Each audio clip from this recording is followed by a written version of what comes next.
इस हद तक डर गया मैं हालत आशिकों की देखकर।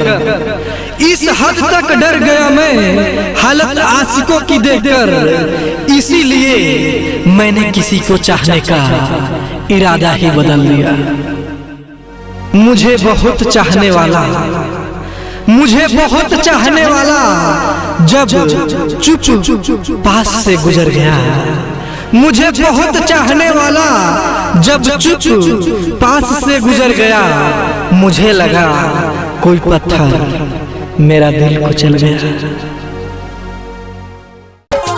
प्यार के दो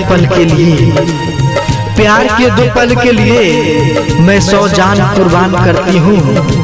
प्यार के 2 पल के लिए मैं 100 जान कुर्बान करती हूँ। एक चुटकी सिंदूर के लिए मैं अपनी पूरी जिंदगी बर्बाद करती हूँ। क्यों नजरें चुराए बैठे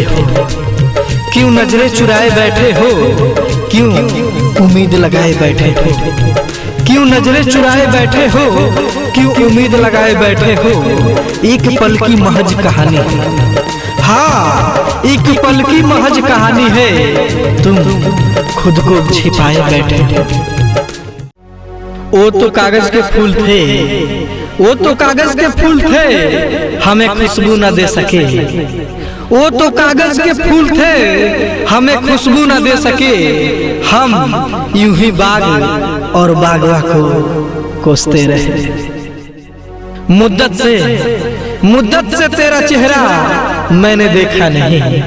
मुद्दत से तेरा चेहरा मैंने देखा नहीं। आज रात में आ जाओ, हाँ आज रात में आ जाओ, चाहे ख्वाबों में से। गिरा लिया नकाब हमें देखते ही रुख पे। गिरा लिया नकाब हमें देखते ही रुख पे। पर खुशबू बदन की वो किस नकाब से ढकते। हजार कोशिशें कर उनको लुभाए जा रहे हैं।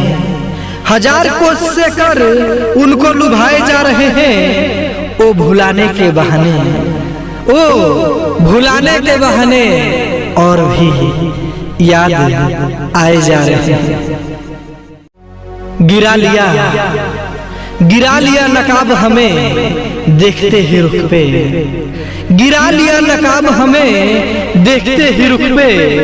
पर खुशबू बदन की वो किस नकाब से ढकते। हजार कोशिशें कर उनको लुभाए जा रहे हैं। हजार कोशिशें कर उनको लुभाए जा रहे हैं। ओ भुलाने के बहाने और भी याद आए जा रहे हैं।